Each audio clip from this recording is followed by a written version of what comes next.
미술가 최경태 선생님의 그 사망 소식을 제 유튜브 커뮤니티에 제가 짧게 올린 바 있었죠.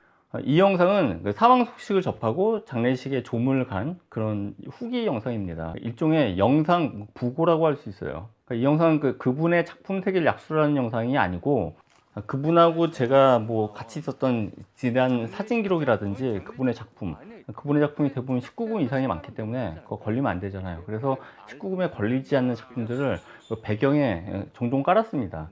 그리고 제가 장례식 가는 과정도 영상에 담았습니다.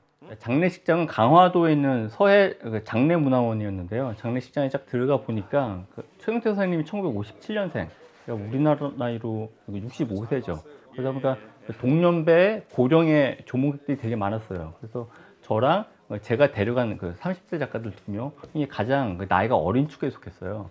저하고 최경태 선생님하고의 이런 연배 차이에도 불구하고 저하고는 인연이 한 2001년도 이후부터 계속 결속된 상태로 있었습니다. 왜냐면 2001년도에 최경태 선생님이 또 유명하게 성표현 문제하고 관련된 대표 작가거든요. 그래서 성표현 문제로 걸려서 작품이 압류 소각되는 일이 있었고, 그 이후 최경태 선생님을 이렇게 두둔하고 변호하는 걸 제가 매체에 여러 쓴 인연이 있고요.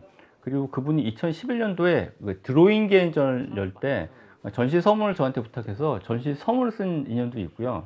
제가 예전에 큐레이팅 했던 전시에서 세 차례 초대해서 맺은 인연도 있습니다. 그리고 제가 아끼는 제 책 있죠? 한국 동시대미술 1998-2009.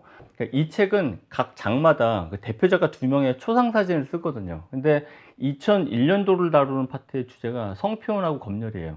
당연히 최경태 선생님의 초상사진을 안 쓸 수가 없었죠. 제가 사망 소식을 접한 거는 2021년도 2월 3일 수요일 오후 2시 37분인데 이야기를 듣자 하니 정확한 사망일을 알지 못한다라고 하더라고요. 동네 사람이 발견해서 이제 알려줬대요. 근데 뭐 시신의 상태가 양호했기 때문에 저희는 1월 말부터 2월 한 2일 이전에 그 어떤 시점에 사망한 걸로 저희는 추정을 하고 있어요.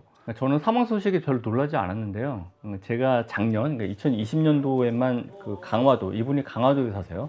강화도에 총 3차례 방문했거든요. 1월 달에 한 번, 4월 달에 한 번, 6월 달에 한 번 방문했어요. 근데 방문할 때마다 상태가 되게 안 좋으셨고, 무엇보다 스스로 삶의 의지를 놓으신 상태였어요. 그래서 식당에 데려가거나 그래도 식사를 전혀 안 하시고 막걸리만 드세요. 그래서 집안 안팎에 다 마신 막걸리 병이 이게 차곡차곡 쌓여 있었고, 집안에 먼지도 차곡차곡 쌓여 있었고, 어떤 시설에 이렇게 입원시키려고 해도 그럴 의사가 전혀 없으셔가지고 저는 적어도 아마도 그분 주변의 분들도 그분의 사망 소식에 별로 놀라지는 않았을 거라고 생각을 해요.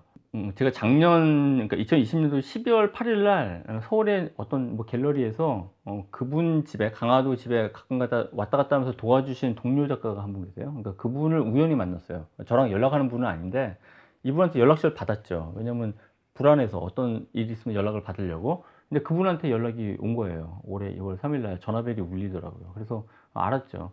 최경태 선생님이 돌아가셨구나. 코로나19 때문에 장례식장도 조문객을 받는데 되게 조심조심하는 분위기라고 하더라고요. 근데 2월 3일 날 아무튼 돌아가신 게 확인이 됐기 때문에 3일장으로 해서 2월 5일 날 발인이다 그래서 저는 2월 4일 날 저녁에 갔거든요. 강화도에 있는 서해 장례문화원에. 근데 사람들이 적지 않게 있더라고요. 그러니까 최경태 선생님이 저도 당시 몸담았던 민중미술 계열 작가들, 그리고 출신학교 작가들이 모여서 되게 60대 중반의 조문객들이 많이 모여 있었어요. 장례식장에 가서 제가 조문을 하고 좀 짧은 에피소드가 하나 있다라면, 영정사진 있지 않습니까? 근데 빨간 자켓을 입은 약간의 측면의 영정사진을 쓰셨는데 전 몰랐는데 그 사진이 제가 찍은 사진이라고 누가 말해주더라고요. 친구가. 봤더니 진짜 제가 찍은 사진인 거예요. 2020년도 6월 6일 날 제가 영상 인터뷰 문제로 제가 강화도에 찾아간 적이 있습니다. 그때 영상을 찍을 때 제가 당시 빨간색 푸마 자켓을 입고 갔거든요. 그때 최경태 선생님이 그 옷 자기 주고 가라고 그러는 거예요. 그래서 옷을 드렸죠. 그래서 그 옷을 입고 촬영을 했는데 영정사진에서 그 인터뷰 영상에 스틸을 뽑아서 유족들이 영정사진으로 썼더라고요. 푸마 자켓. 뭐 이런 일을 겪게 되면 당연히 죽음의 의미에 대해서 생각을 합니다. 이분 같은 경우는 우리가 흔히 들었던 고독사를 하신 경우인데 아무도 모르게 죽음에 다다른 경우죠. 누군가의 죽음이라는 게 결국은 그 사망한 사람보다는 그 사망한 사람하고 그 생전에 인연을 맺었던 사람들이 결속을 맺는 그런 자리라고 생각을 하는데, 이분 같은 경우는 갑자기 돌아가셨다라기보다도 그 죽음이 서서히 진행된다는 걸 주변 사람들이 다 알고 있었어요. 설명하기 힘든 미묘한 그 부고, 사망 소식이었어요. 흔히 누군가의 사망이라는 게 그 사람의 그 삶의 의지, 그 주변의 도움, 그리고 그 죽음으로 가는 어떤 길, 그거 사이에 투쟁일 수밖에 없잖아요. 근데 이분 같은 경우는 자살은 분명히 아니고 스스로 삶의 의지를 갖다가 스스로 놓아버린 경우, 그래서 서서히 죽음을 스스로 받아들인 경우여서 주변에서 어떻게 도와줄 방법이 없었습니다. 그래서 그분의 사망 소식에 저뿐만 아니라 아마도 그 주변 사람들도 크게 놀라지는 않았을 거라고 저는 추정을 해요. 그래서 굉장히 설명하기 힘든 추모의 감정을 제가 받았고, 분명히 그의 죽음이 안타깝지만 큰 슬픔이 밀려오지 않는 아주 묘한 지인의 사망 소식이었어요. 2021년 1월 말부터 2월 초경, 아무도 모르게 고독사로 사망하신 최경태 선생님을 생각하면서 만든 영상입니다.